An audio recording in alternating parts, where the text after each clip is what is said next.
Eh bien, rebonjour à tout le monde. C'est vrai que c'était particulièrement admirable, je trouve, ce qu'on a entendu à l'instant. Merci beaucoup, mesdames, d'avoir fait l'effort de venir parler ici et revenir sur cet épisode si douloureux et de partager un discours d'amour, finalement, et de réconciliation et de réparation.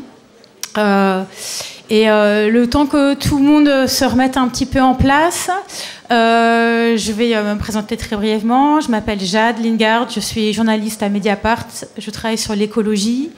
Je suis à Mediapart depuis sa création en 2008. Et pour cette dernière partie de notre rencontre cet après-midi, je vous propose une discussion à plusieurs voix. Donc je cherche des yeux dans la salle Simon de Carvalho. Merci, que j'ai invité à discuter avec moi. Simon étant, je t'en prie, installe-toi. Simon étant membre de l'association des sinistrés de Lubrizol, mais pas seulement. C'est la raison pour laquelle je l'ai convié. Et je convie également un journaliste du Poulpe, celui qui le souhaite. Ou deux, mais en trouvant une autre chaise. Je suis désolée, il y a trois sièges. Vous allez... Ok. Je vous en prie, les gars, réinstallez-vous. Alors, comme vous l'avez compris, nous avons pensé cette journée de rencontre avec vous comme un moyen à la fois de vous présenter un petit peu comment on travaille, et un moment aussi pour essayer de faire intervenir dans ce dispositif-là des personnes qui sont nos interlocutrices, interlocuteurs réguliers dans notre travail. Qu'est-ce que je veux dire par là? C'est que mes deux collègues précédents, Mickaël et Mathieu, ont parlé un peu des sources des journalistes, et de à quel point c'est fondamental dans notre métier. Donc ça, on pourra revenir dessus un petit peu tout à l'heure si vous le souhaitez. Mais il me semblait important de partager avec vous le fait que quand on est journaliste, on n'a pas uniquement des relations avec des sources étant des personnes qui vont nous confier des informations ou nous mettre sur le chemin d'une information et nous permettre ainsi de révéler des choses qui jusque-là n'étaient pas connues. Donc on n'a pas que des sources. Nos relations avec les interlocuteurs et interlocutrices ne sont pas que de cet ordre, c'est-à-dire reliées à une information et à une révélation. On a aussi, et pour moi c'est fondamental dans notre métier, tout un panel de personnes à qui l'on parle plus ou moins régulièrement, qu'on rencontre sur le terrain et avec qui on garde des contacts et des relations, et qui sont des relations de type informationnel, d'échange, de communication et d'alerte. Et que c'est particulièrement nécessaire, utile et important quand on travaille sur l'écologie.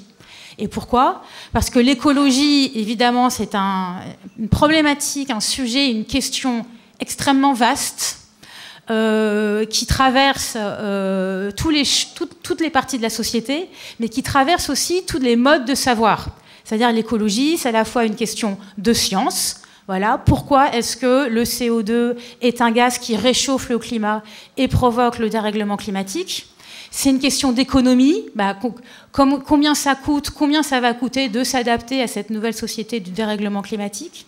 C'est une question sociale. Comment faire pour que les plus pauvres, les plus démunis, les personnes les plus précaires ne soient pas les plus atteintes, les plus victimes, encore plus, en plus de tout le reste, des effets des canicules, des sécheresses ou de la vulnérabilité au changement climatique. Et c'est une question humaine, puisque ça traverse nos vies, à toutes et à tous.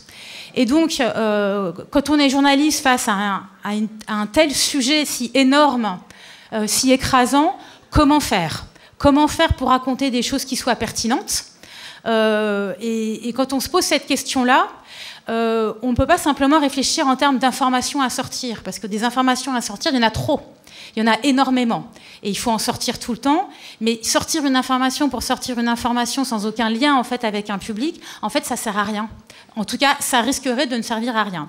Et donc, on a besoin d'identifier des histoires, mais pas au sens fictionnel, des histoires au sens des récits, des situations, des lieux, des événements, à partir desquels on comprend qu'on peut raconter quelque chose d'important. Et c'est la raison pour laquelle, quand s'est produit la catastrophe de Lubrizol à Rouen, eh bien, dans les heures qui ont suivi, à Mediapart, mais comme dans plein d'autres endroits, hein, mais là, moi, je vous parle de ce que je connais, on s'est dit, c'est hyper important. C'est hyper important ce qui s'est passé à Rouen et ce qui continue à se passer, parce que c'est une grave catastrophe industrielle, comme on n'en avait pas connu depuis très longtemps.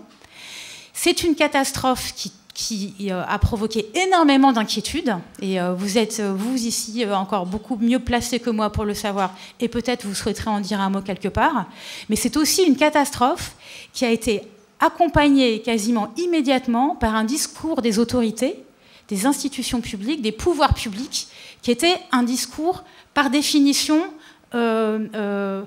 rassuriste. Il ne s'était rien passé, en tout cas ce n'était pas grave, non il n'y avait pas de pollution, non il n'y avait pas à s'inquiéter. Et tout de suite ça nous a alertés, en tout cas moi ça m'a alerté en tant que journaliste, pas pour dire il mente, il raconte n'importe quoi, évidemment tout ce qu'il dit est faux, pas du tout, mais pour me dire c'est pas possible en fait, on n'a pas encore les éléments pour répondre à cette question. Pourquoi répond-il déjà à une question qu'on commence à peine à pouvoir se poser? Et ces trois éléments ont fait que, à partir de 2019 maintenant, 2019, je ne me trompe pas, hein, 2019, régulièrement, dans Mediapart, on a traité de la catastrophe de Lubrizol, de ses causes, mais surtout beaucoup de cette espèce de déni, de machine à effacer les problématiques, les impacts et ses causes, en considérant que, bien sûr, c'était important pour la ville de Rouen, mais que c'était suffisamment important ce qui s'y jouait pour que ça concerne toute une société, et que nous, on est un journal national, comme vous le savez, et donc on ne peut pas raconter, on n'a pas la place, on n'a pas le temps, et ce serait pas non plus très pertinent de s'attarder sur toutes les catastrophes locales un peu partout, mais celle-ci, on s'est dit, c'est hyper important de s'y attacher et de raconter au long et de continuer à raconter. Et c'est lors de l'un de ces reportages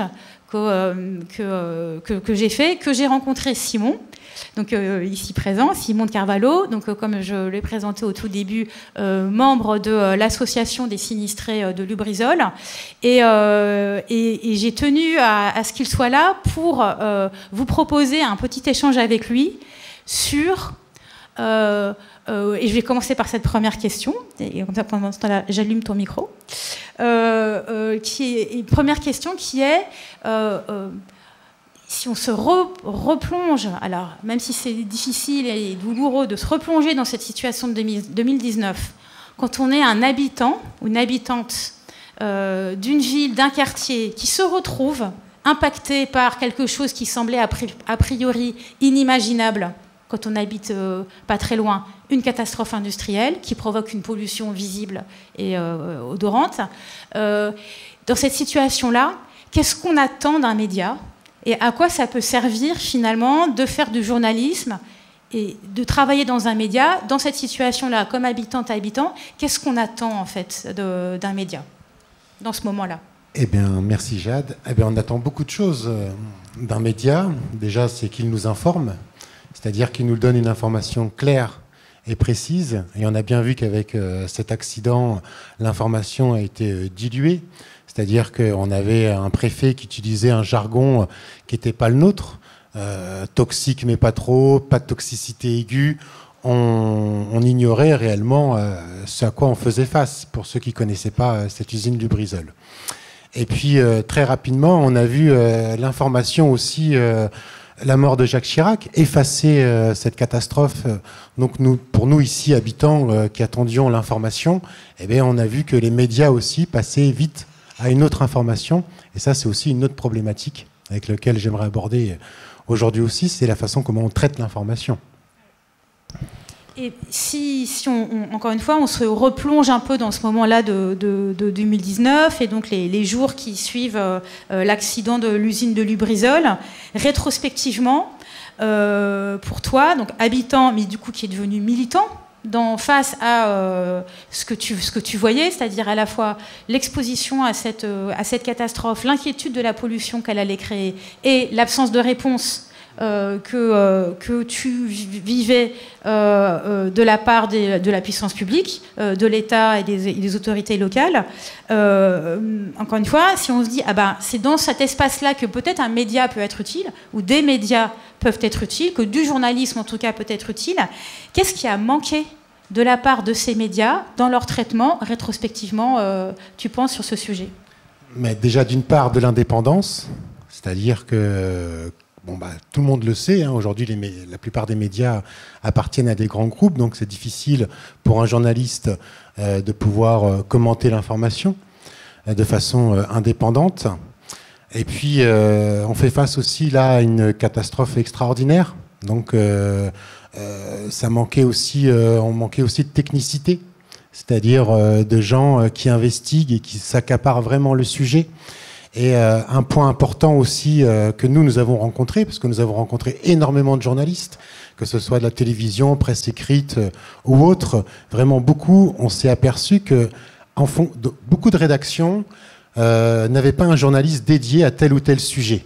C'est-à-dire qu'ils prennent l'info comme elle vient, et puis à chaque fois on était obligé de réexpliquer aux journalistes, que ce soit France 3 ou Paris-Normandie. On a eu très peu de journalistes qui suivaient vraiment l'affaire. On a eu le Poulpe, Mediapart, on a eu aussi Actu 76 Actu ou Actu.fr, ce canard-là aussi, qui suivait l'information, mais tous les autres, à chaque fois on avait affaire à un nouveau journaliste qui n'était pas au fait de l'information et à qui il fallait à chaque fois expliquer où on en était dans le dossier. Et ça, c'était problématique. C'est pour ça qu'après, on s'est vraiment tourné, à chaque fois qu'on avait des pépites médiatiques, vers les journalistes indépendants, parce qu'à nos yeux, il n'y avait vraiment que eux qui faisaient ce vrai travail journalistique. Voilà. Manuel Sanson, donc toi, contrairement à moi, tu vis à Rouen, donc tu travailles dans un journal d'ici, Le Poulpe. Est-ce que, si tu te replonges dans ce moment de 2019, tu pourrais nous dire quelles ont été, pour toi, journaliste, là, présent sur place à l'époque, quelles ont été les difficultés principales, les obstacles principaux que tu as rencontrés pour enquêter sur ce qui s'était passé? Merci. Les difficultés, je ne sais pas si on peut vraiment parler de difficultés, en fait. Moi, si je me replonge un petit peu et si je remonte un peu le fil, la catastrophe de Lubrizol, elle est arrivée seulement quelques mois justement après qu'on ait créé le Poulpe. Et en fait, d'une certaine manière, c'était un cas pratique en fait de ce que nous on avait envie de faire en fait comme journalisme justement. Donc on s'est pas réjoui que cette catastrophe-là soit intervenue, mais disons que on a pu justement sur cet événement incroyable et extraordinaire mettre en application ce qu'on voulait faire, le type de journaliste qu'on voulait faire, c'est-à-dire de pas être dans la réaction et dans le show, et ce que disait un petit peu Simon, de traiter le truc un peu par-dessus la jambe, de reprendre des infos au fur et à mesure, mais plutôt d'essayer de creuser des sujets de fond, de voir déjà quelle était cette entreprise en fait, parce que Lubrizol c'est une entreprise qui est installée à Rouen, mais qui en fait jusqu'à cette catastrophe-là, enfin même s'il y avait déjà eu quand même un petit précédent, mais était assez méconnue en fait. Les gens ici, les Rouennais, ne savaient pas trop ce que faisait cette boîte, pourquoi elle était là, quels étaient ses liens aussi avec les différents pouvoirs économiques, politiques, ses liens avec le port de Rouen aussi, qui est un acteur très important ici. Enfin bref, et donc on s'est mis tout de suite dans le bain, si je puis dire, d'essayer de creuser, de creuser cet objet Lubrizol. De quoi Lubrizol est-il le nom? Non seulement l'entreprise, aussi la catastrophe qui était intervenue. Et donc on a creusé ces différents sillons. Les difficultés, c'est qu'effectivement, éventuellement, c'est un petit peu ce que tu soulignais, c'est-à-dire qu'il y avait tout de suite un parti pris des différents discours officiels disant il y a eu un incendie, mais en gros, il ne s'est rien passé, quoi. Enfin, si je schématise un peu, et non, à partir du moment où il y a 9000 tonnes, ou je crois que c'est 9000 tonnes de produits chimiques qui partent en fumée, en fait, il ne s'est pas rien passé, on ne peut pas dire ça. Et donc, c'était aussi l'idée de creuser ça, de savoir qu'est-ce qui a brûlé, comment ça a brûlé.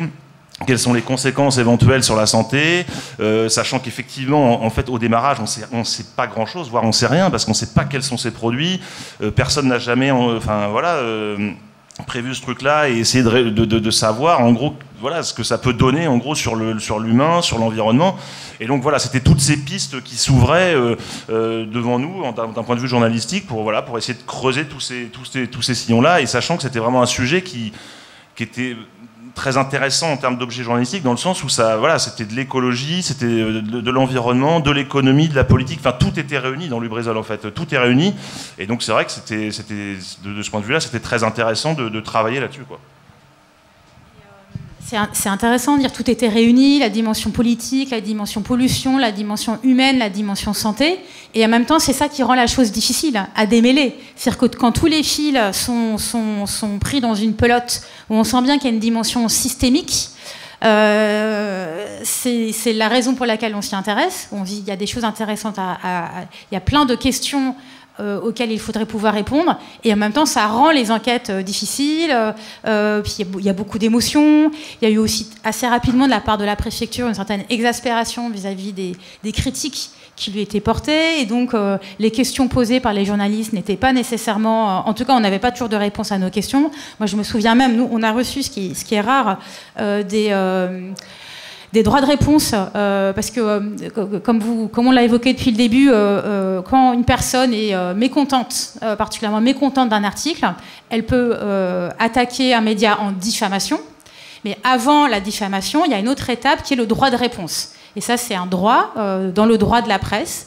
Toute personne qui souhaite publier un droit de réponse suite à un article peut le faire. Et un droit de réponse, alors c'est assez codifié, ça doit prendre une certaine forme, et ça doit pas être de l'insulte ou simplement la description d'un énervement. Ça doit expliquer voilà pourquoi je pense que tel article de tel journaliste est faux sur tel et tel point. Donc c'est assez codifié, et donc ça on en reçoit régulièrement, et en tant que média on est obligé de les publier, et on les publie, et ça fait tout à fait partie du fonctionnement normal de la vie d'un journal. Mais c'est vrai que c'est rarissime en fait qu'une préfecture envoie un droit de réponse formel qui est une forme qui n'est pas simplement une contestation de ce qui est écrit, ce qui est encore une fois le droit absolu et incontestable de tout lecteur, lectrice, de contester le contenu d'un journal, mais si vous voulez, c'est une petite alerte, c'est l'étape d'après, c'est le recours en diffamation, ce qui ne s'est pas passé. Et de fait, de la part de la préfecture, suite à un des articles que nous avons publié, c'était il y a 2 ans, justement sur ce que nous avions appelé les silences, voire les mensonges de l'État sur Lubrizol, avec un enjeu en fait de pièces, de preuves sur des mesures de pollution dans des lichens qui ont été retenues pendant plus d'1 an et qui ont été rendues publiques de manière extrêmement tardive. Et donc ce qui a suscité l'indignation des associations, et Simon de Carvalho en parlera beaucoup mieux que moi, et interroge en fait en réalité sur la sincérité d'un pouvoir public face à des interrogations sur les pollutions, et interroge sur l'opacité, voilà, pour dire le mot, pour le moins, des institutions face à des enjeux de pollution.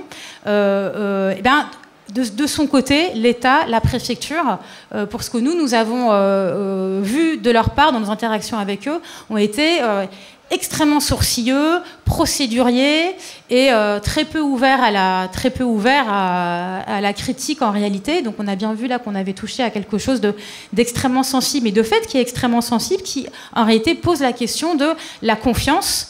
Quelle confiance est-ce qu'une population peut accorder à ses pouvoirs publics pour le protéger face à un risque grave de pollution comme lors de cet accident. Simon de Carvalho, maintenant on essaie de se positionner en 2023, donc quand même les années ont passé. Est-ce qu'aujourd'hui, en tant que donc toujours membre de cette association des sinistrés de Lubrizol, donc c'est quand même très fort, association des sinistrés de Lubrizol, le mot sinistre, sinistré, impacté, ça dit quelque chose de profondément heurté en vous. Est-ce qu'aujourd'hui, 2023, il y a encore des questions importantes que tu te poses, que l'association se pose sur ce qui s'est passé à Lubrizol et après? Ah, mais c'est évident que cette affaire, c'est que des dossiers cachés. L'exemple, ça a été effectivement, un des exemples, ça a été les prélèvements qui ont été faits sur les lichens, donc sur les arbres ici dans notre agglomération. Donc nous, on savait que cette campagne a eu lieu, mais on n'a pas eu accès aux résultats. Donc on a fait le forcing auprès de la préfecture pour obtenir les résultats, et on les a obtenus 2 ans après. Et effectivement, les chiffres étaient très éloquents. On dépassait 2 fois les seuils d'alerte sur pas mal de molécules ici à Rouen Préfecture et partout ici dans l'agglomération. Et pareil pour l'eau potable. Donc l'eau aussi, on a sorti un dossier sur l'eau qui démontrait donc cette pollution Lubrizol sur la source de la Cressonnière. Et ça a été que ça, cette affaire. Et aujourd'hui, nos attentes, évidemment qu'on a toujours des questions, c'est l'évolution des cancers. On n'a pas les chiffres, on n'a pas les résultats, donc ça reste très opaque. Les conséquences sanitaires à moyen et long terme, pareil. Là-dessus, c'est à nous de faire le travail. Si on ne fait pas ce travail, on sait qu'il ne sera pas fait, parce qu'on a été, nous, au contact des familles de Pont de l'Arche, où là-bas, il y a déjà des cancers pédiatriques, et on voulait savoir un peu comment l'État gérait les cancers pédiatriques. Et en fait, ces familles sont toutes seules. Les médecins ne les mettent pas en relation, il n'y avait pas d'association existante, donc elles étaient toutes seules face à cette catastrophe qu'est le cancer pédiatrique. Et donc nous, on voulait voir un peu comment allaient être gérées ces conséquences plus tard, nous, ici à Rouen. Et ben, il y a tout un travail à faire.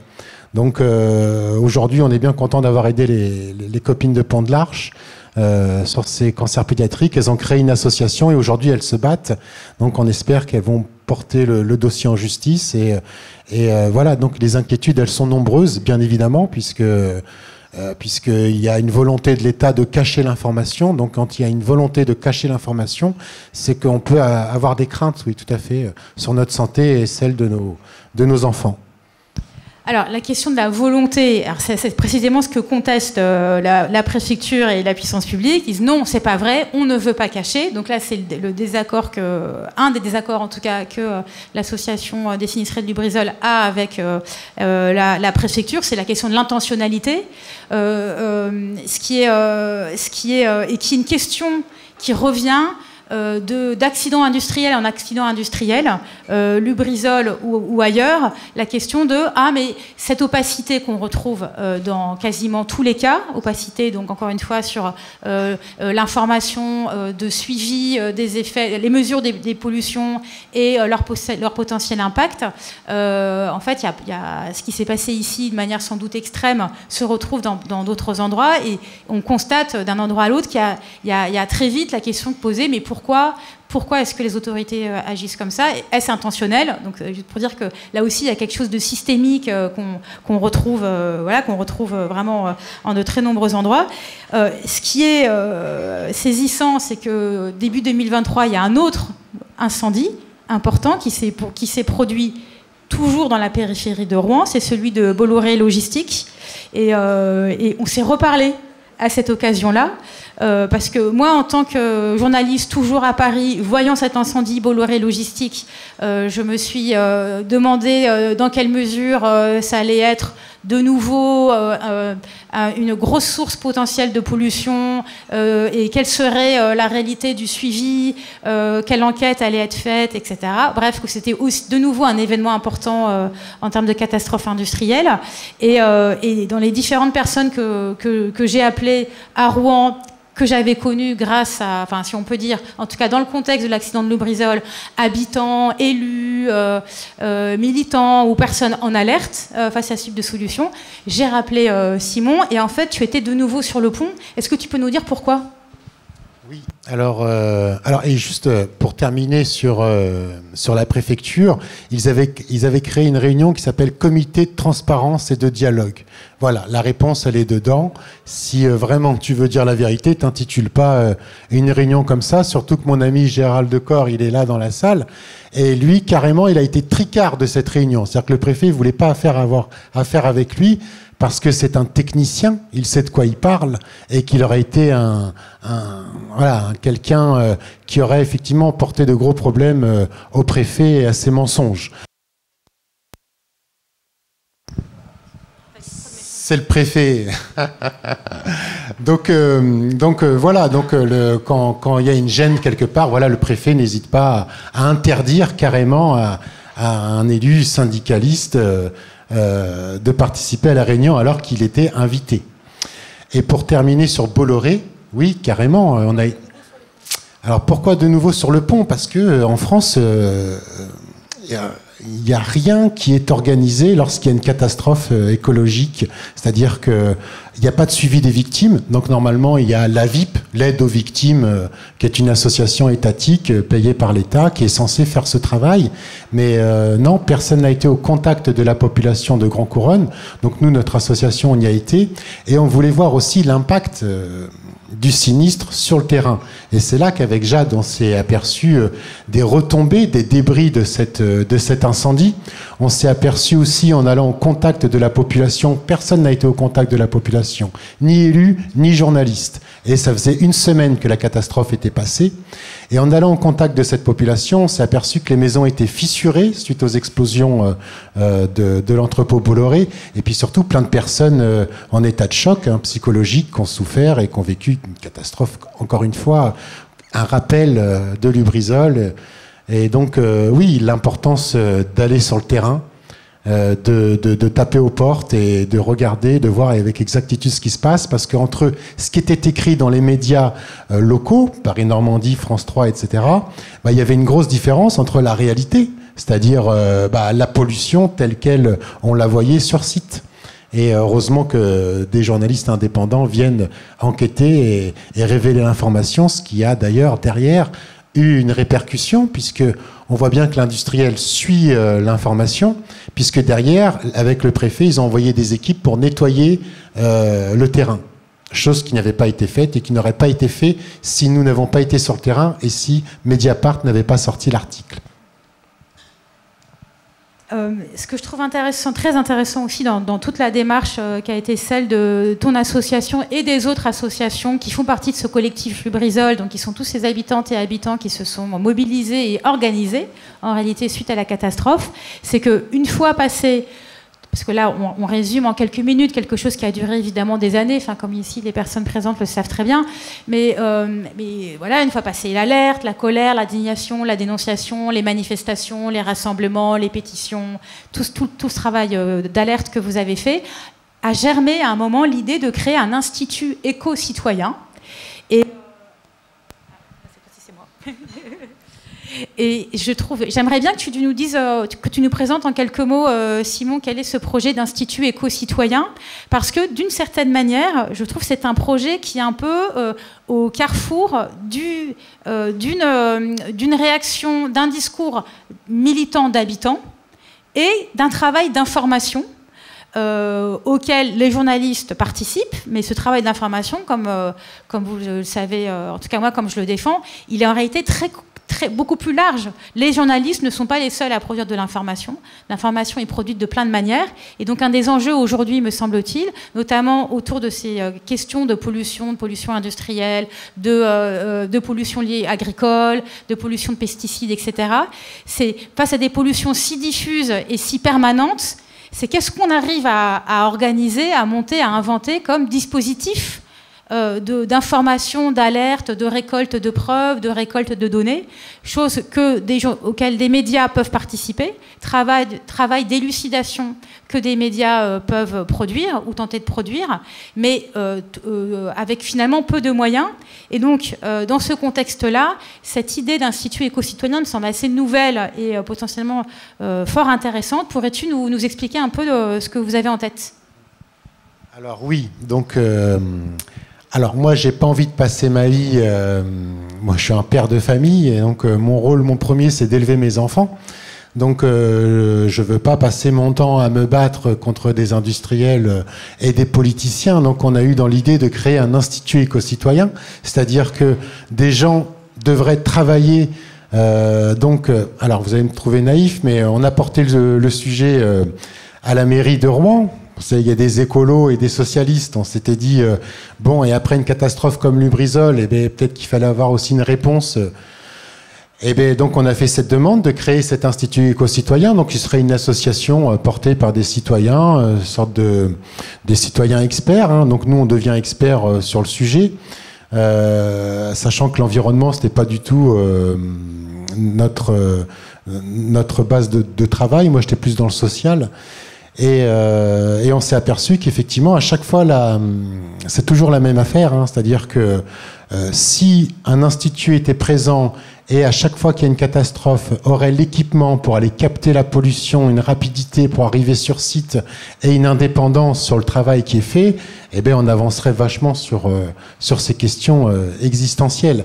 Le fait que chacun soit compartimenté un peu dans son coin, eh bien, ça pose problème. On n'avance pas ensemble.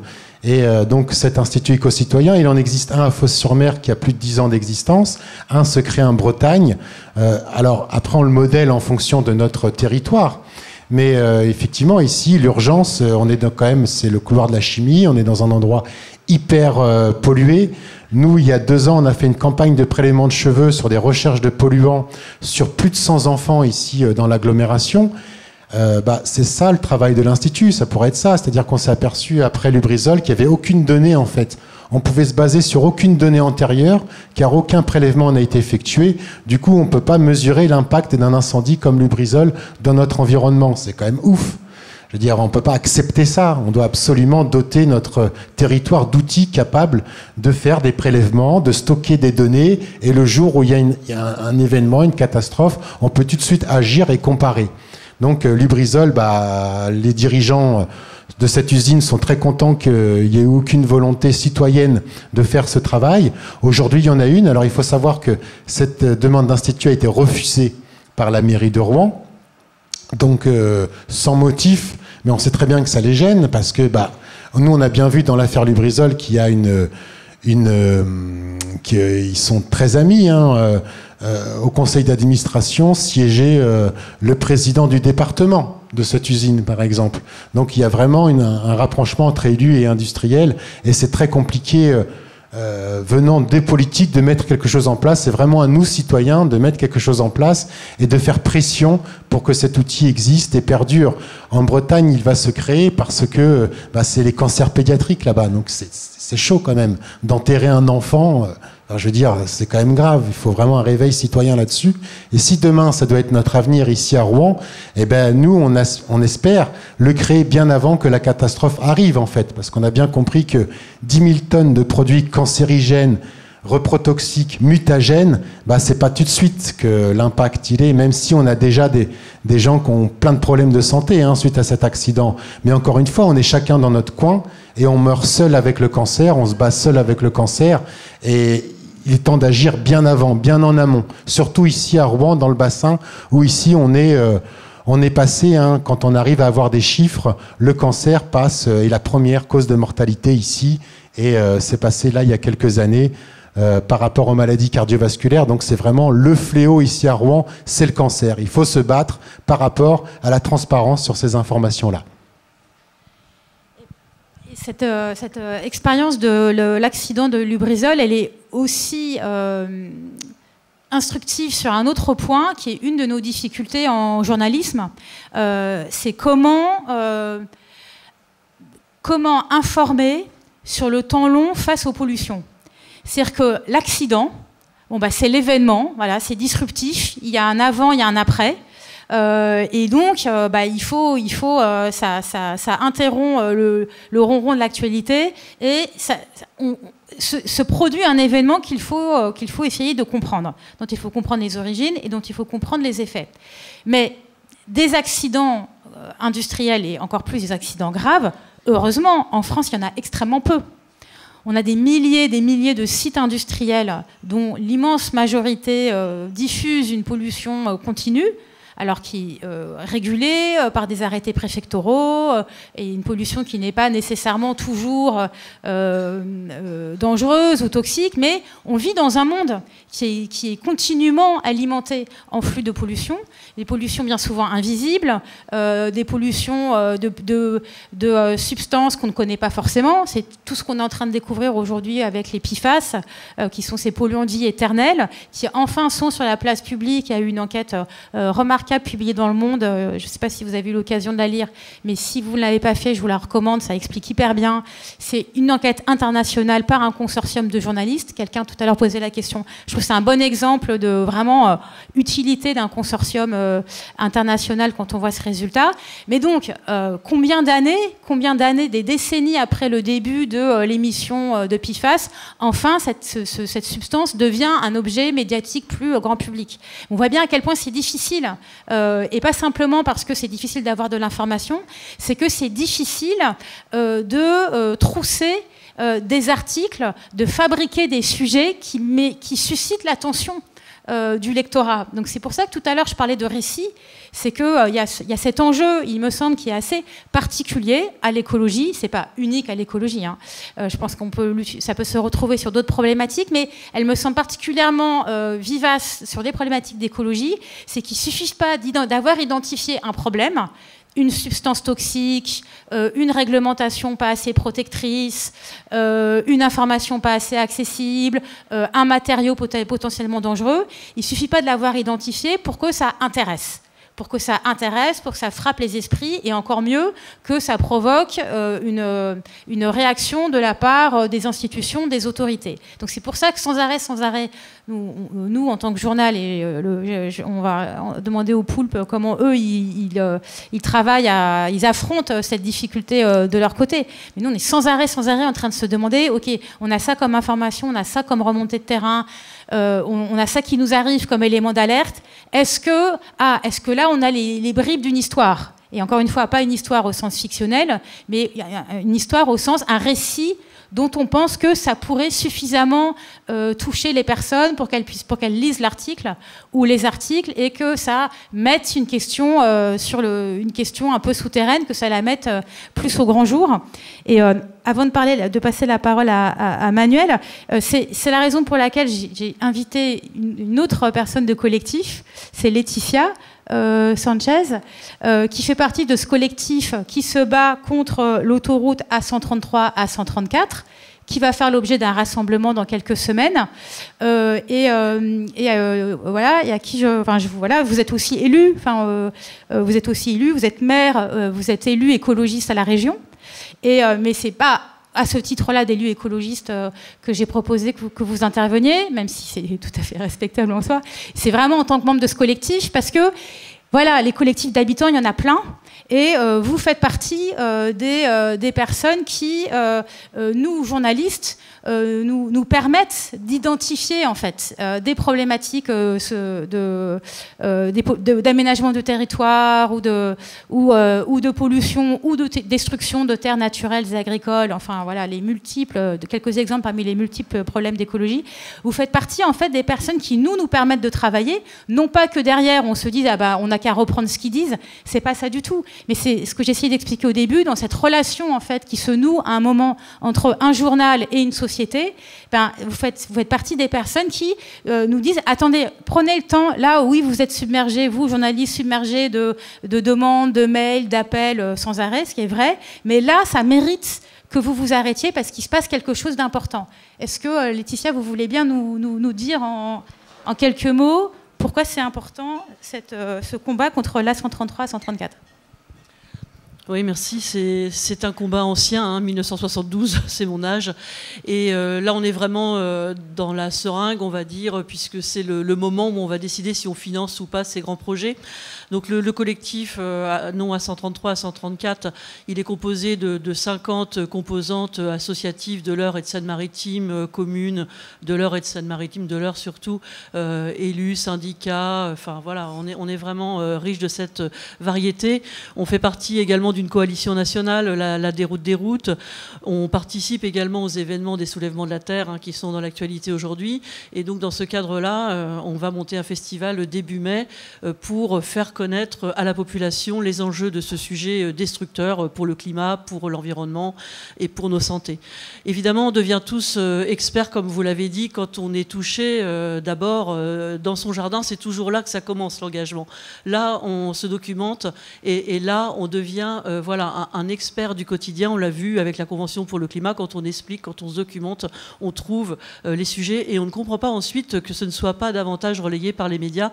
Moi, je me souviens qu'il y avait une grosse mobilisation quand le sujet est ressorti après l'accident de 2012. Le sujet qui avait fait l'objet d'un débat public en 2005 a refait l'objet de réunions de concertation. Et là, c'était des centaines de personnes dans tous les villages qui balançaient des chaises, qui disaient mais pourquoi, qu'est-ce que c'est que ça, quelle est l'utilité de ce sujet-là. Et l'Adréal voilà, bon, a fait le travail d'aller dans ces réunions de concertation, mais était quand même assez chahuté. Et il y a vraiment eu toute une expertise qui s'est mise en place avec des études de trafic, avec des études de temps de trajet, qui a permis de déposer des contributions ensuite dans le cadre de l'enquête publique, qui a permis de déposer des recours. Et là, voilà, on a vraiment, par exemple, le site Contournement Est qui montre une somme de documentation qu'on a pu réunir. C'est vrai que c'est compliqué pour la presse de relayer ces sujets-là. On se souvient qu'un collègue de Paris-Normandie en 2014 qui avait fait une belle double page sur le pour et le contre ce sujet-là, quelques semaines plus tard, a disparu de la rédaction de Paris-Normandie. Je me souviens plus de son nom, mais ça nous avait frappé parce que c'est vrai que la belle page de pour et de contre, on avait été très heureux de ça. Et ensuite, on a eu beaucoup plus de mal à faire remonter ce sujet en une. Voilà, on avait des petits encarts et à chaque fois, on retendait le micro au président de la CCI, à Monsieur Morin. Voilà, c'est toujours lui qui est invité sur France Bleu Normandie quand on dit est-ce que ça va se faire ? Oui, ça va se faire. Je suis allé au ministère avec le président de la Chambre de commerce et on nous a dit que ça allait se faire. Donc nous aussi, on essaie d'être reçus au ministère, mais voilà, c'est très difficile. Aujourd'hui, on sait qu'il y a eu un appel à concessionnaires. Il y en a 3 qui sont dans le circuit, mais on n'a plus aucune donnée. Il va falloir attendre au moment, là, à la fin de l'année, pour pouvoir consulter les dossiers et pouvoir ensuite continuer à agir contre les dossiers des concessionnaires, et c'est là qu'on pourra faire de nouveaux recours.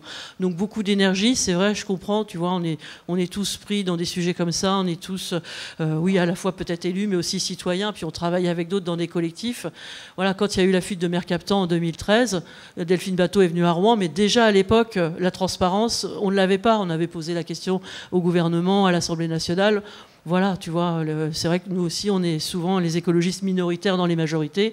On le sait bien, c'est compliqué d'obtenir la transparence et de faire monter ces sujets-là.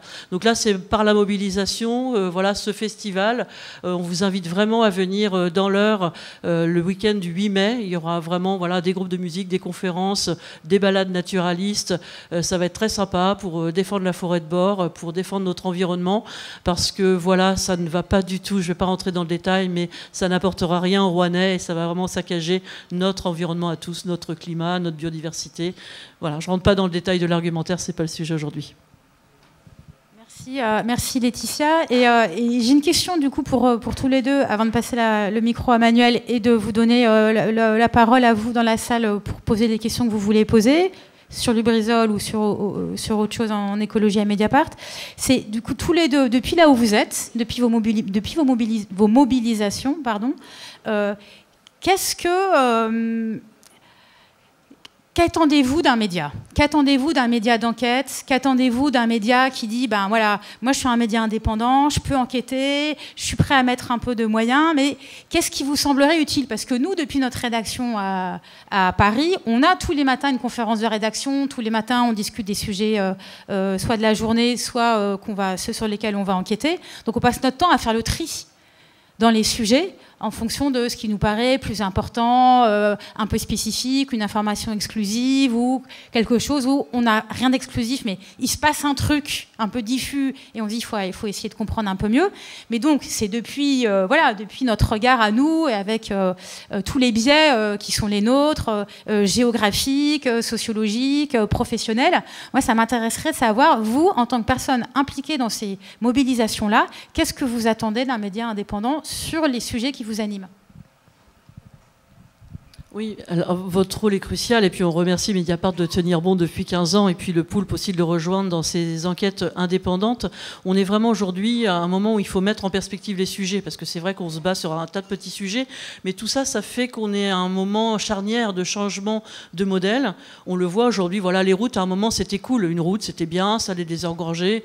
On a 1 million de kilomètres de routes en France, mais c'est pas grave, on peut en refaire encore, ça sera toujours mieux, plus, pourquoi pas. Aujourd'hui, on voit que partout il y a des oppositions à ces sujets, qu'il y a un grand attachement de plus en plus à la nature, à notre environnement, aux animaux, à la biodiversité. Le climat est devenu un sujet majeur pour nos concitoyens, un grand sujet d'angoisse aussi. On voit que les jeunes s'en emparent. On voit aujourd'hui toute cette mobilisation pour défendre l'eau. L'eau, à un moment, c'était nul. Voilà, nous, on défend les petits oiseaux, les fleurs, c'est nul. Mais aujourd'hui, ces sujets-là, voilà, nos concitoyens s'en emparent. Et je pense que les médias, oui, ils ont cette responsabilité d'accompagner ça, ce changement de culture commune, un peu de civilisation. On est à ce moment-là mettre en perspective ces sujets. Voilà, toi, Jade, tu le fais depuis fort longtemps, mais il faut, voilà, effectivement, vous faire les porte-voix et qu'on massifie. Alors, on voit aujourd'hui, c'est vrai, le mouvement autour des soulèvements de la Terre, par exemple, qui fait que nous, on a pu avoir une audience sur nos sujets un peu plus national. Il y a eu des papiers sur les routes, on l'a vu dans Libération, le JDD, donc ces médias-là, Le Monde, France Culture, ce midi, s'intéressent à ces sujets, voilà, notamment d'infrastructures et puis d'aménagement du territoire, enfin le déménagement du territoire, tout ça, les vieux schémas des années 70, ça a fait long feu. Il faut revoir notre façon de ménager le territoire.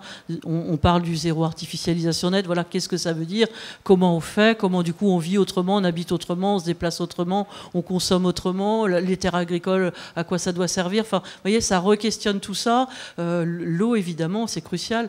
Et il faut les mettre en perspective, et c'est ce que vous faites très bien et ce que d'autres devraient davantage faire aujourd'hui. Et bon, ça commence, et tant mieux. Du coup, moi, je trouve que c'est très intéressant la réponse, parce que c'est pas simple. Nous, on pense souvent en termes d'information. Depuis tout à l'heure, on parle d'information, de scoop, de révélation, de rapport aux sources. Là, le premier élément de réponse, c'est mise en perspective, c'est-à-dire plutôt de la réflexion, de l'analyse, des éléments pour penser, et pas simplement trouver que machin truc a un conflit d'intérêt avec machin bidule. Il y a un besoin de donner brosser le tableau général. C'est un truc d'explication, de pédagogie presque. Oui, je pense que Simon peut tout aussi bien répondre, parce qu'effectivement, à un moment, c'était un peu open bar pour les industriels, et tout était fait pour l'économie, pour développer soi-disant les emplois. Donc voilà, on aménageait le territoire et on n'avait rien à dire. Circuler, il n'y a rien à voir. Et puis voilà, moi aussi j'ai grandi près des zones Céveso, et on ne savait pas ce qui s'y passait. Aujourd'hui, effectivement, ils sont questionnés. Alors voilà, c'est des grands groupes industriels mondialisés, donc c'est compliqué. Mais il y a une demande aussi des citoyens de savoir, de re-questionner ce modèle-là. Et il faut aller aussi chahuter du coup le monde politique pour dire effectivement aujourd'hui il y a d'autres besoins, et la transparence, je pense que tu peux développer, elle est nécessaire justement pour qu'on sache un peu voilà ce qui se passe, qui agit et comment, et quels mots on peut avoir à dire sur ces politiques publiques et sur la façon, la place qu'on laisse à tel modèle économique, telle zone d'activité, etc. Tout ça doit être re-questionné. Très court, on n'a pas grand-chose à vous dire, à part continuer, tenez bon. Je veux dire, c'est plus envers les autres médias qui on a beaucoup de choses à dire. Le format, la façon dont c'est filmé, et même j'ai juste raconté une anecdote. On avait fait un plateau France 3 avec mon secrétaire, là, Robin, qui est aussi photographe reporter.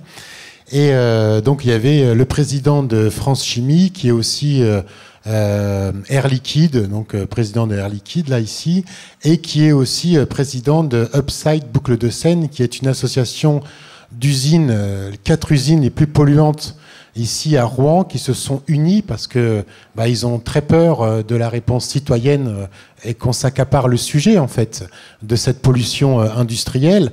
Donc, on a fait donc c'était un débat télévisé. Puis en sortant du débat télévisé, on voyait que ce président là, ce grand lobbyiste de la destruction du vivant, il a été topé la journaliste pour lui dire "Eh oh, c'est quoi ce format? C'est pas bon ce format." Parce qu'on lui a tapé un peu dessus ce jour-là, c'est-à-dire qu'on lui a fait comprendre un petit peu que nous aussi on avait une expertise et qu'on avait des choses à dire. Et on voyait bien que même cette journaliste qui avait essayé de nous donner un petit peu la parole, et ben même elle s'est fait taper sur les doigts derrière. Donc si on a un message à donner aux journalistes, nous en tant que citoyens, c'est courage, tenez bon, vous avez des bonnes valeurs, votre métier il est superbe, voilà, il faut le faire jusqu'au bout et essayer d'être indépendant au mieux.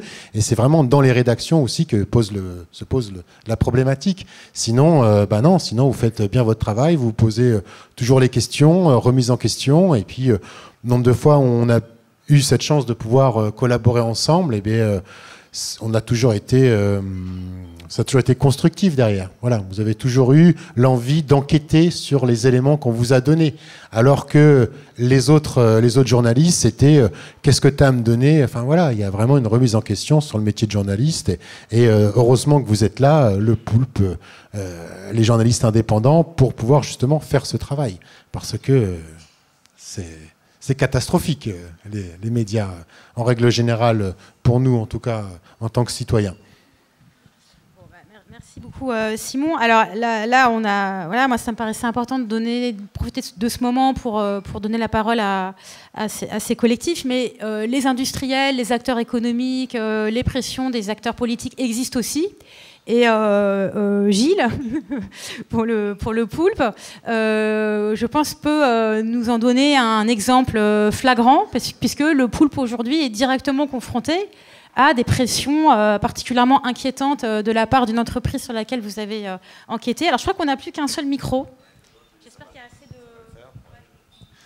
Donc bonjour à tous, Gilles Triolier pour le Poulpe, avec mon collègue Manuel Sanson. Moi, je vais vous parler d'un autre dossier qu'on a traité et qui illustre aussi cette très difficile cohabitation entre industrie et écologie, et qui dit aussi, qui raconte aussi les difficultés que pour un petit média comme le nôtre à enquêter là-dessus, à publier et à assumer les éventuelles répercussions qui, pour le coup, là, sont bien réelles. Je vais vous parler de la raffinerie Petroplus, Shell, plus connue, le nom de Shell. Donc 80 ans d'existence à Petit-Couronne, qui ferme à la fin des années 2000. On est sur un site donc totalement pollué par 80 ans d'exploitation d'hydrocarbures, tout ce qu'on veut, imaginez bien le topo. Le site est racheté par une entreprise qui s'appelle Valgo, qui est un gros industriel, qui n'est pas très connu, mais qui est un gros industriel sur le secteur de la dépollution, qui s'associe avec Bolloré, qui lui est plus connu, pour acheter le site, le dépolluer et en faire une vitrine de ce qu'on peut faire en France de mieux au niveau de la récupération, de la transformation des friches industrielles. L'idée est belle en soi, elle est louable, c'est mieux que d'utiliser des terres et de reconstruire sur de la friche, c'est mieux. Mais ce chantier qui est montré en exemple par les industriels, par les autorités ici, Valgo est accueilli en grande pompe par préfecture, région, métropole, tout ce qu'on veut. D'ailleurs, le patron de l'entreprise était même sur la liste du candidat Maillot-Rossignol aux élections municipales, c'est vous dire le lien qu'il y a dans tout ça. Soutien, pardon, autant pour moi. Et merci pour la précision. Donc, nous, on enquête là-dessus parce qu'on a plusieurs sources qui nous mettent sur la piste en nous disant que la dépollution, en fait, n'aurait pas été faite comme elle est présentée. Les choses seraient beaucoup moins jolies. On enquête longuement, très longuement. On récupère une trentaine de témoignages très précis, des vidéos, des photos, qui nous permettent de sortir une enquête et de dire il y a des soupçons très forts qui pèsent sur l'arrêté de la dépollution. On enquête en parallèle aussi on découvre que les autorités, la partie politique, si elles saluaient l'arrivée de Valgo, les services techniques, eux, n'arrêtaient pas de sortir des documents, mises en demeure, plein de sanctions prononcées à l'encontre de la façon dont le chantier est mené. On sort ça, donc il faut préciser aussi que le site devait accueillir l'entreprise Amazon. Valgo travaillait pour Amazon, donc il y avait déjà une grosse contestation sociale contre le modèle Amazon dans la région, mais nous on n'a pas parlé de ça, on a parlé de l'environnement et on a expliqué voilà, ce qu'ils étaient sûrement passés, réellement passés, et que la présentation qui avait été faite n'était pas du tout correcte. On se retrouve aujourd'hui attaqué non pas seulement en diffamation, ce qui pourrait être classique, pourquoi pas, ils le font d'ailleurs, mais là on a les moyens de se défendre et la loi est la loi, pas de souci. Non, ils utilisent le tribunal de commerce pour, soi-disant, récupérer nos sources. Ils imaginent que nos sources viennent d'une telle entreprise. Ils ont été contacter le tribunal de commerce pour qu'il y ait des centres de police avec huissiers dans une entreprise donc de la rive gauche rouennaise qu'ils estimaient avoir été à l'origine de nos révélations. Et le tribunal de commerce s'est exécuté avec célérité et a ordonné des centres de police et d'huissiers, saisie d'ordinateurs avec recherche de mots-clés, notamment mon nom, celui de la journaliste. Et on en est là, celui de Mediapart aussi, parce que Mediapart avait repris le sujet. Donc on est sur une utilisation de la justice commerciale pour aller casser le secret des sources des journalistes. Nous, on l'a appris par la bande, évidemment, c'est pas le tribunal de commerce qui nous a contactés, et on a pu sortir un sujet pour révéler tout ça. Donc voilà à quoi des petits médias comme nous et plus gros médias aussi sont confrontés aujourd'hui par des entreprises qui ne se contentent pas d'utiliser le droit de la presse classique, pas de souci, dont acte, on joue le jeu, mais qui utilisent des méthodes de filou pour aller retrouver ce qu'elles estiment être nos sources. Donc on va être confronté à un gros combat judiciaire. Là, je fais un petit peu d'autopromo, mais on va lancer une campagne de soutien, de financement participatif bientôt pour faire face aux dépenses prévisibles de ces gens qui l'ont dit, qui veulent nous mettre la tête sous l'eau économiquement. Ils nous avaient prévenus avant l'apparition de l'article. Donc ils s'exécutent, ils font ce qu'ils ont dit qu'ils feraient. Donc voilà, nous on va se retrouver face à un gros combat judiciaire et en plus à armes inégales avec un dévoiement de l'esprit du droit de la presse et d'une justice commerciale. On peut s'interroger quand même sur la façon dont elle suit une demande qui peut être totalement farfelue d'une entreprise, mais on a un tribunal qui suit. Donc voilà, je voulais vous parler de ça, et dossier qui va nous occuper sûrement encore pendant les mois à venir. Merci. Et donc, à bien comprendre, c'est que la différence fondamentale entre une procédure juridique, judiciaire en diffamation et des procédures de ce type qui passent par la justice commerciale, c'est qu'en diffamation, on peut se défendre. En diffamation, le journaliste, la journaliste, la responsable de publication est convoqué devant un juge, accompagné d'un ou d'une avocate, donne ses arguments, la personne qui porte plainte donne ses arguments, et à la fin, la justice tranche sur la réalité ou non de la diffamation, et sachant que le droit tout ça est encadré par le droit de la presse, les droits de la presse qui est lui-même forgé par la loi de 1881 sur la liberté de la presse, qui est vraiment une pierre angulaire de notre démocratie. Et parce que notamment il y a cette possibilité de répondre et de se défendre, et ce qui est donc particulièrement inquiétant et pernicieux dans la procédure dont aujourd'hui le poulpe est victime, c'est que, comme vous l'avez bien compris, là, dans ce type de procédure-là, commerciale, il n'y a pas de possibilité de se défendre. Et donc c'est une nouvelle manière que certains acteurs économiques, là en l'occurrence industriels, ont trouvé pour faire pression d'une manière très disproportionnée et encore une fois, pernicieuse, dans le sens ne permettant pas de se défendre, pour faire pression sur des journaux. Donc voilà, c'est ça aussi beaucoup aujourd'hui, travailler sur les pollutions et l'écologie. Et en creux, juste, je rajoute que cette procédure-là, en fait, aussi met en lumière les liens, justement, entre le tribunal de commerce, la justice commerciale et les industriels, en fait, qui font cette démarche-là dans leur coin, tranquillement, à l'abri des regards, et qu'effectivement, nous, on a réussi à avoir les infos, et donc on les a sortis, mais tout ça aurait pu rester complètement sous le boisseau. Enfin, voilà, et donc, il y a ça aussi, quoi. C'est le côté un peu secret, non contradictoire d'une telle procédure, et qui, veut attenter au secret des sources, et veut identifier les sources des journalistes, ce qui est quand même inquiétant, effectivement, comme démarche. Merci beaucoup à toutes et tous. Est-ce qu'il y a des questions, remarques, commentaires de votre part, et on y va. Ah ouais, merci, super.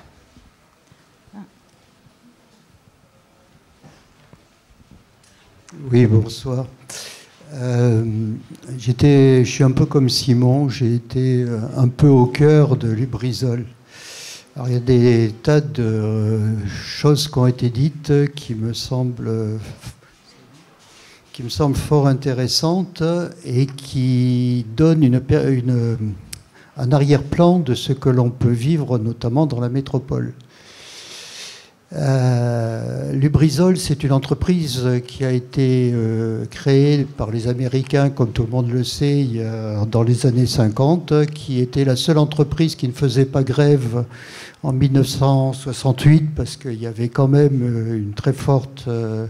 il y avait un bon salaire et puis un bon encadrement qui était fait de cette entreprise. Ce n'est pas une entreprise anodine, des histoires comme ce qui s'est passé en 2013, où il y a une énorme boule puante qui est partie de Lubrizol pour aller au Havre, puis à Paris, puis à Londres. Ça a été un incident, entre guillemets, parce que, comme dirait le préfet, il n'y a pas eu de mort, il n'y a pas eu de pollution, il n'y a rien eu, quoi. Bon, on a un peu empesté, mais je veux dire que sur le fond, ce n'est pas anodin dans la métropole, dans l'agglomération. Ce que vous avez énuméré, je l'ai vécu en grande partie de l'intérieur, puisque je faisais partie aussi, au nom d'une association de consommateurs bien connue qui s'appelle Que Choisir, à la fois du CODERST et à la fois de la commission qui a été mise de transparence et de dialogue. Et je voulais insister quand même sur quelque chose, je ne sais pas si ça vous parle plus largement, le fait d'avoir évincé Gérald Decor, qui était le représentant de la CGT dans une structure comme ça, en gros, que l'État choisit son interlocuteur. Je trouve ça honteux et contraire à la liberté que devraient avoir ces syndicats pour se faire représenter. Alors, je me demande s'il n'y a pas quelque chose de spécial aussi à gratter. Mais en ce qui concerne ce qu'a raconté, c'est pas... la santé. La santé, toutes les institutions officielles, évidemment, mais aussi les représentants des toubibs, ne veulent pas qu'il y ait de registre de cancer ou autre. C'est quelque chose qu'on a demandé, nous, associations. On a toujours la réponse, oh, c'est pas pertinent, ça se fait ailleurs. En gros, on a toutes les données, sauf quand c'est sur le terrain, comme par exemple du côté de Pont-de-l'Arche.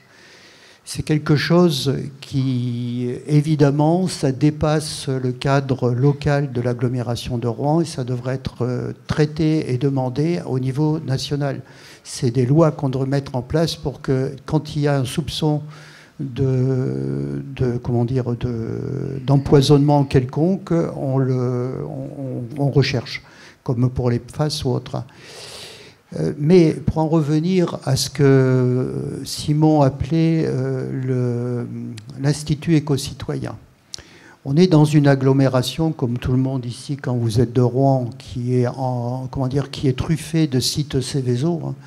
Ça va des silos de Rouen, des usines de chimie comme Lubrizol ou autres, ou d'autres entreprises, donc les entreprises qui traitent les déchets du coin. Eh bien, il y a des outils qui sont possibles, qui pourraient être utilisés. Je pense aux commissions de suivi de site. Pour chaque site Seveso, il y a une commission de suivi de site. Cette commission, elle comprend des représentants, évidemment, des industriels, de l'État, des collectivités, des syndicats et des associations de défense de l'environnement ou autres. Et je trouve que il se trouve que ces commissions de suivi ne sont pas utilisées à la hauteur de ce qu'elles pourraient être. Les gens qui y participent, et je pense notamment aux élus, s'il y en a encore un dans la salle, on les entend quasiment pas, sauf éventuellement quand ça les concerne immédiatement dans leur petit cercle, tout. Alors qu'en fait, il y a un enjeu beaucoup plus large. Et ça, c'est un outil qui n'est pas utilisé. Pour en finir, parce que sinon je vous en parlerai pendant des heures, Bolloré, cette semaine, j'ai eu un rapport de la DREAL, que j'ai envoyé d'ailleurs à Simon, je ne sais pas s'il a envoyé à Jade, sur l'incident. Et je voulais quand même dire que je suis sûr que c'est les associations qui ont conduit à faire nettoyer le site un peu plus correctement que ce qu'il était au départ. Voilà, puisqu'il y a eu une série d'arrêtés. Et quant au problème de Valgo, c'est la même chose. Il y a des tas de choses qui passent au travers de commissions auxquelles on participe et qui mériteraient aussi d'être partagées. Quand vous avez dit il y a certains questionnements, c'est dommage, on aurait pu les poser directement au préfet. Voilà. Bon, mon questionnement, c'est surtout remarquer qu'il y a un travail de fond autour des pollutions industrielles sur l'agglomération de Rouen qui mériterait d'être fait avec tous les acteurs. Merci beaucoup. Alors j'ai vu d'autres mains. Et après on va revenir là, Gérald. Ouais, merci Jade. Oui, mais j'ai une question à te poser par rapport à la manière dont tu présentes ton métier, où tu expliques, et c'est intéressant, que tu veux faire récit. Mais suite à l'intervention de mon ancien collègue en CODERST, ce qui nous apparaît, nous, associatifs, institutionnels, confrontés aux exploitants, à l'État, dans des batailles sourdes, loin de la publicité, c'est qu'on se trouve isolé. Et on a besoin, et je sais que tu as su le faire dans le nucléaire, Jade, d'éducation aux droits de l'environnement. Parce que, comme il a été dit, il y a des outils qui demeurent. Il y a des outils qui n'existent pas. On est une des seules agglomérations en France où il n'y a pas de S3 pays, c'est-à-dire d'instances qui permettent un dialogue authentique entre riverains, institutionnels et élus. On souffre, nous, associatifs, dans ces instances, d'un isolement cruel. Alors, heureusement, il y a les copains du Poulpe, hein, avec lesquels on aime travailler, on aime approfondir des dossiers, mais sans une mobilisation citoyenne dans la durée, c'est pas possible. Et or, le plus grand nombre ne le sait pas. Parce que s'il y a bien un truc qui n'existe pas dans ce pays, c'est la transparence. Et s'il y a bien un truc qui est oublié par chacun, c'est le devoir d'information préalable des industriels. Oui, mesdames et messieurs, les industriels sont en devoir de vous donner des informations. Le problème dans notre société, c'est que peu les demandent et que malheureusement, la réalité se rappelle à notre bon souvenir lors des catastrophes. Mais avec les industries, la catastrophe, elle est quotidienne. Ça crache dans l'air, ça crache dans l'eau. Et aujourd'hui, il y a une bataille sourde qui se passe, c'est que le port de Rouen est en litige avec Lubrizol au sujet de l'état des fonds dans notre fleuve.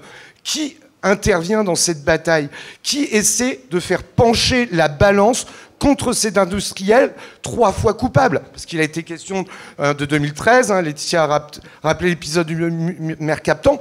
En 2015, il y a eu des pollutions notoires de la Seine qui ont tué des dizaines de poissons. Alors qu'avec les copains, on était super contents, on voyait des saumons remonter jusqu'à Rouen. Certes, 2-3 saumons assez crétins pour subir la population que nous générons tous, mais quand même, on voyait qu'il y a des choses qui s'amélioraient. Et donc, il faut absolument mettre une pression sur la durée.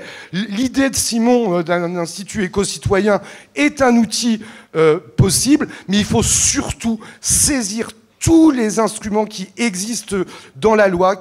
On a un code de l'environnement qui demeure, qui est intéressant. Il faut le faire valoir auprès de l'État, qui l'oublie trop souvent. Et en tout cas, dans les associations agréées, on a besoin de votre soutien à tous et à toutes, ne serait-ce que pour amener des petites informations qui peuvent vous paraître banales ou anodines, mais la moindre trace d'impact industriel est souvent un fil que nous pouvons tirer pour instruire des procédures lourdes contre des industriels qui, heureusement, sont parfois condamnés en France. Merci. Il y avait Gérald et Madame devant. Renaud, pauvre. Ou peut-être ça ne te dérange pas, Gérald, la dame d'abord et puis. Oui, bonjour. Deux tout petites choses. Est-ce que vous savez qu'en Normandie, nous avons un GIEC normand ? Oui, d'accord. Bon, voilà. Parce que par rapport à ce que vous disiez tout à l'heure, entre autres, le président, c'est un universitaire qui travaille justement dans tout ce qui est analyse, puisqu'il nous a fait une présentation la dernière fois sur... Pardon ? Je ne sais pas, je ne me souviens pas. Voilà, mais je pense que... Bon, je ne sais pas, hein, c'est une suggestion. Hein, voilà. Et l'autre chose, c'est qu'effectivement, Madame nous a présenté le travail qui reste à faire par rapport à ce que j'appelle, moi, le contournement est de Rouen. Et vous avez dit qu'il y avait plein d'autres endroits où le problème du territoire était en jeu par rapport à ces routes. Enfin, moi, j'ai en tête Castres-Toulouse en ce moment.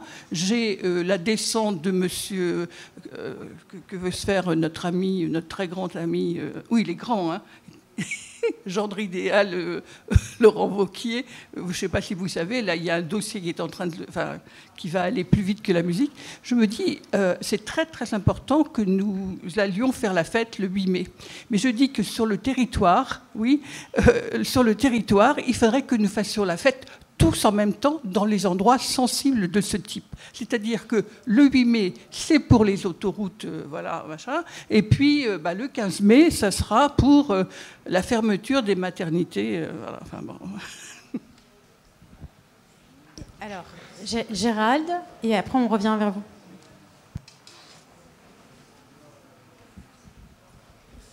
Oui, bonjour, Gérald Lecor, du coup. Donc, effectivement, on pourrait discuter des heures de Lubrizol, mais peut-être ce qui fait le lien entre Lubrizol, Valgo, etc., c'est la question de la transparence. Et je crois qu'il faut quand même reconnaître que c'est la mobilisation, cette fameuse première manif le mardi d'après Lubrizol avec 4 à 5 000 manifestants jusqu'à la préfecture qui a permis pour la première fois, me semble-t-il, dans l'histoire des accidents industriels en France, d'obtenir, ça prendra du temps, mais le fait que tous les résultats soient sur le site de la préfecture. Je le dis parce que cette question de transparence, elle ne peut pas être découplée des questions de mobilisation sociale et de rapport de force. 4 mois avant Lubrizol, au sujet que Jade a traité, l'incendie de Notre-Dame, 450 tonnes de plomb, où là, effectivement, on a mis en avant, pardon, je suis fatigué, avec la CGT, l'association Ripezra et des victimes du saturnisme, le fait que les rapports de l'ARS montrant les contaminations au plomb avaient été cachés. Bon. Et donc la question de la transparence, elle est essentielle. Ensuite, il y a un autre débat, mais là qu'il faudrait avoir, et là qu'il y a un problème politique. C'est-à-dire qu'une fois qu'on a obtenu la transparence, qu'est-ce qu'on a dans le dossier Lubrizol?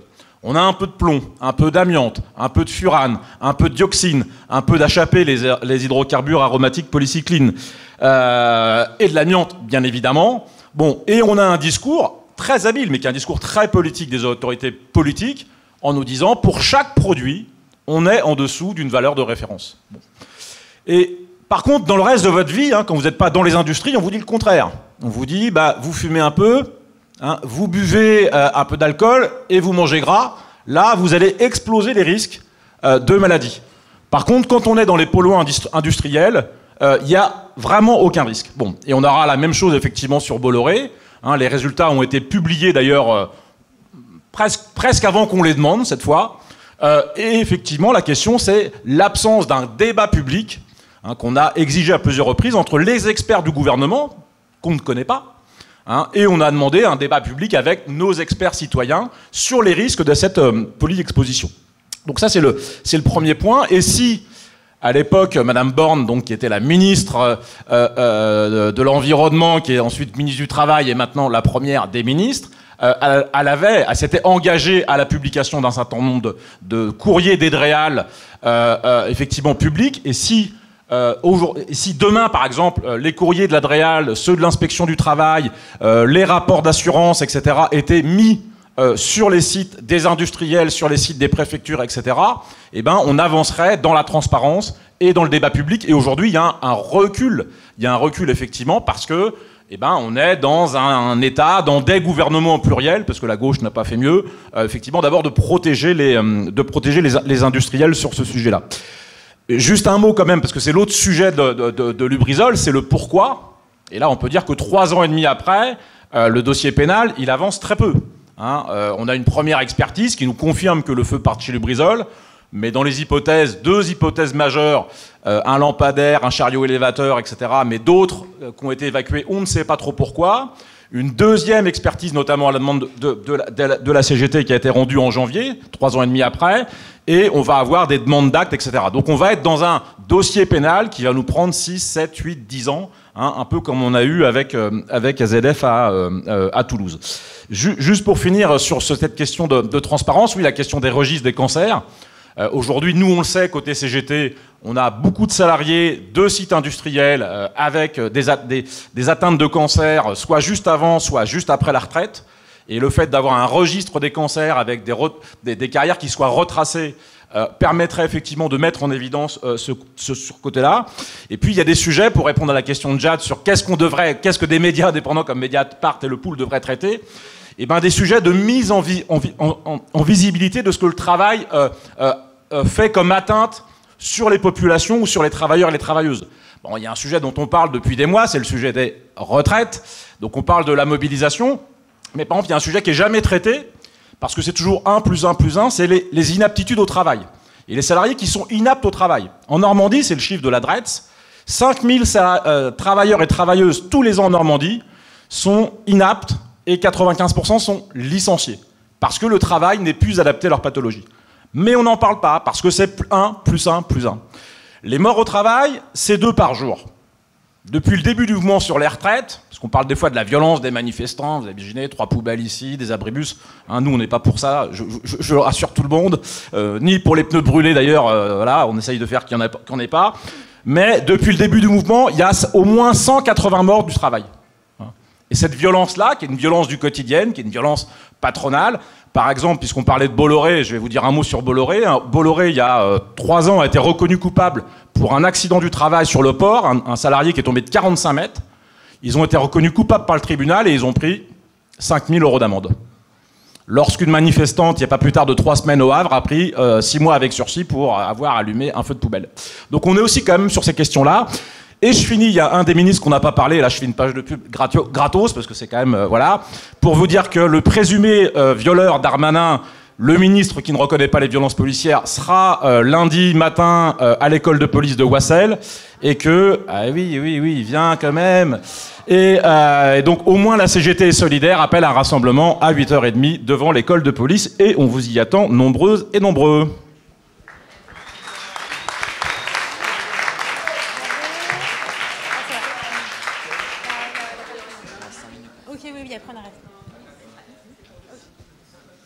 Oui, bonjour. Moi, ma question portait sur le fait que les usines sont classées Seveso ou pas depuis la catastrophe du même nom.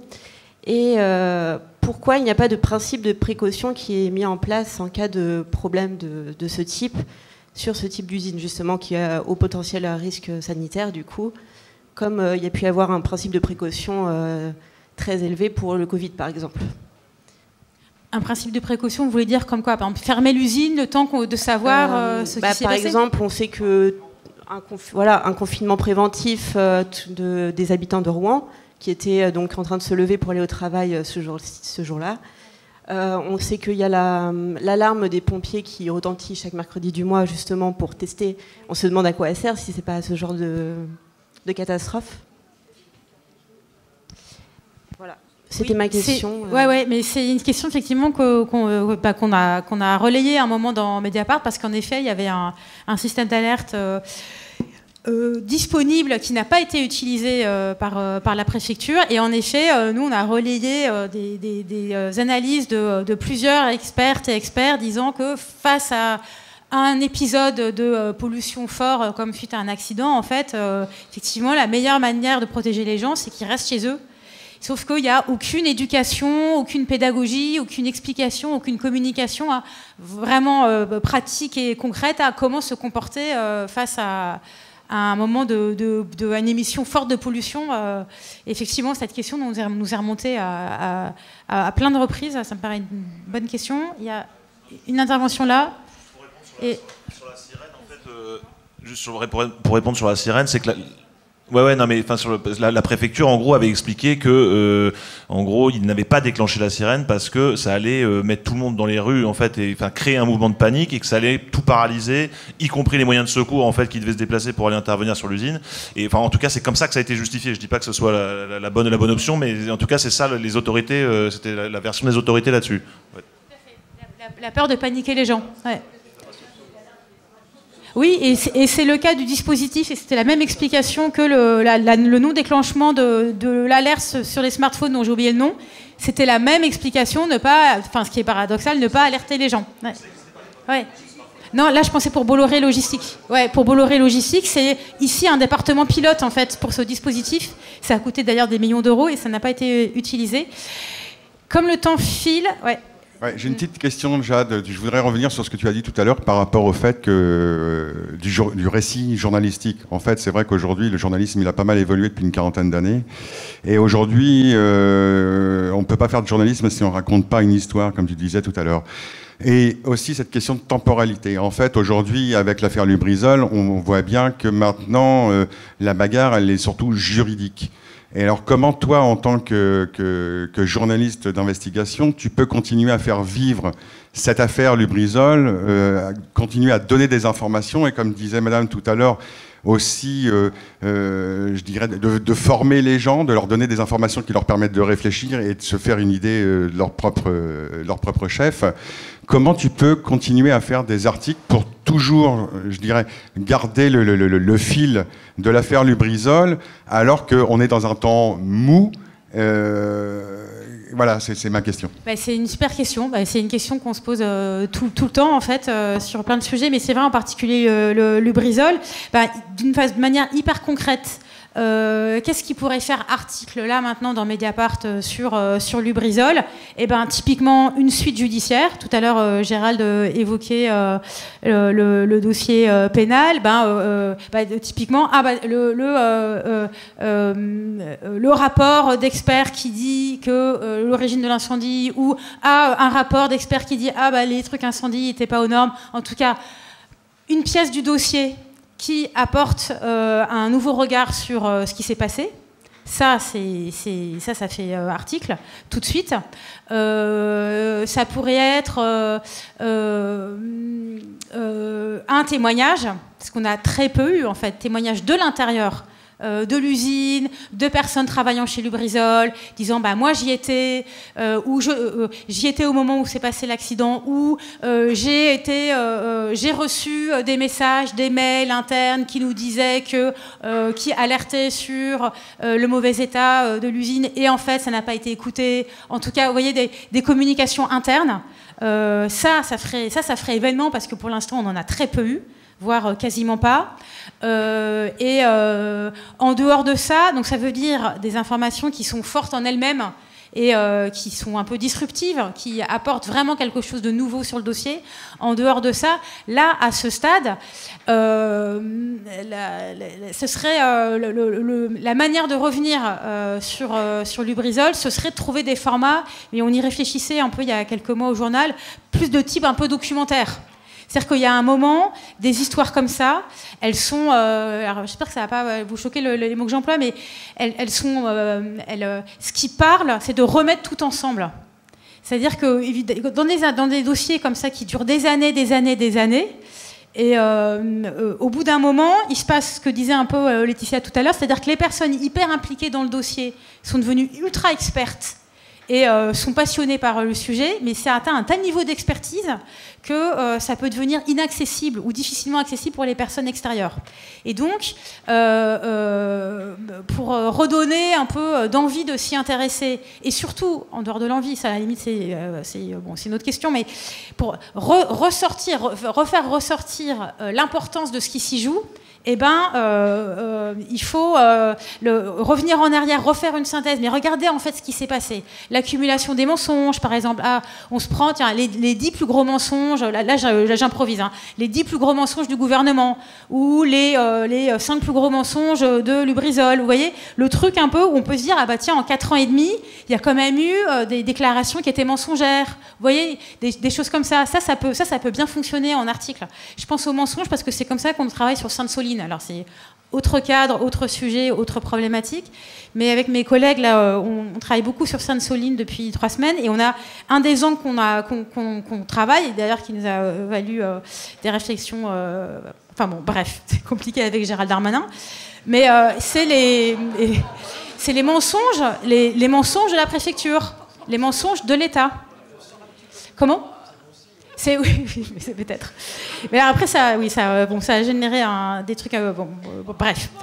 Mais parce que ça, c'est parlant. C'est-à-dire que le truc, c'est le moment où on prend en défaut, en fait, une autorité, une puissance publique, une institution qui devrait être garante de l'intérêt général. Le moment où on peut la prendre en défaut, vraiment concrètement sur une mauvaise information, une manipulation d'information, un effacement d'information, c'est hyper précieux parce que c'est difficile, c'est pas toujours le cas, et ça permet de dire là il y a vraiment une faillite, et donc ça permet de dire tout de suite il y a un problème d'intérêt général, il y a un problème de gouvernementalité de ces histoires, quoi. Donc sur Lubrizol, développement judiciaire, témoignage interne, ou quelque chose mais qui prendrait du temps, mais moi je trouve que ça serait intéressant, une sorte un peu de documentaire, ou de se reprendre en gros voilà ce qui s'est passé, et ouais, quand même, quoi. Que toutes ces questions soient résolues encore aujourd'hui, c'est problématique d'un point de vue démocratique, quoi. Mais bon.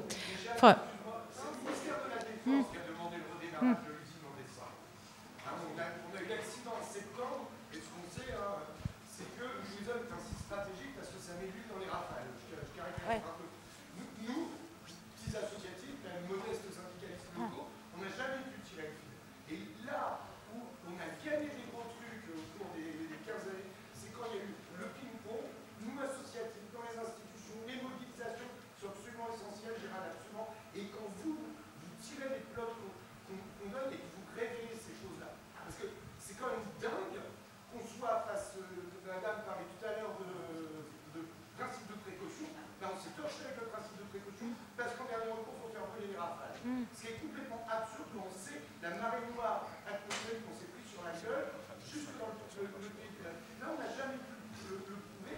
Et il y a toute une série de fils qui restent à tirer. Nous, on n'a pas forcément les moyens de le faire et on a besoin. Alors, on me fait des signes désespérés en me disant il faut absolument terminer cette réunion.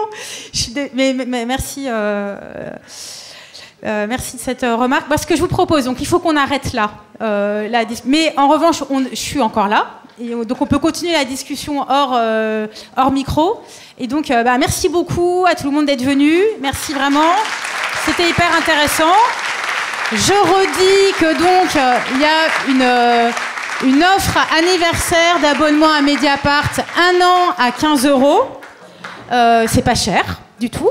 Donc profitez-en si vous voulez un peu lire comprendre pourquoi on raconte ce qu'on raconte. Et il y a à l'entrée des brochures, des chaussettes, des goodies de Mediapart. C'est une après-midi à prix libre. Donc si vous voulez laisser un petit peu d'argent, un peu de financement, ça peut que nous aider. Et je reste ici si vous voulez discuter avec moi. Merci beaucoup.